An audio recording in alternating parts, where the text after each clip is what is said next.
Fakta baru terkuak dalam kasus pengemudi mobil Toyota Calya yang lawan arah di Jalan Gunung Sahari, Jakarta Pusat.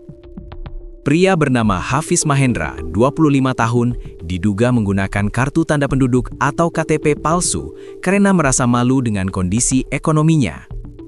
Identitas yang dibawa pelaku saat diamankan ternyata tidak sesuai dengan data kependudukan. Selain sajam, identitasnya juga palsu. KTP Sidoarjonya palsu, ujar Direktur Lalu Lintas Polda Metro Jaya, Kombes Pol Komarudin saat dikonfirmasi, Sabtu 28 Februari 2026. Terkait ditemukannya 4 plat nomor berbeda di mobil yang dikemudikan Hafiz, Komarudin menyebut hal tersebut masih dalam proses pendalaman. Untuk plat palsu masih dikembangkan, tambahnya.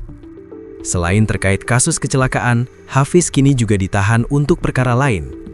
Tersangka ditahan untuk perkara lain pengembangan dari temuan, perkara terpisah, senjata tajam, dan pemalsuan dokumen, kata Komarudin.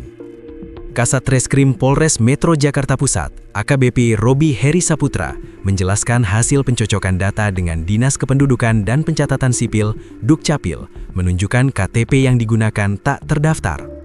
KTP yang digunakan kemungkinan besar juga tidak sesuai, karena kita cek juga tidak sesuai dengan data dari Dukcapil, ujar Kasat Reskrim Polres Metro Jakarta Pusat, AKBP Robi Heri Saputra, kepada wartawan di kantor Polsek Metro Jakarta Pusat, Kamis 26 Februari 2026. Berdasarkan pemeriksaan sementara, Hafiz mengaku menggunakan identitas palsu agar pacarnya yang menjadi penumpang tidak mengetahui identitas aslinya.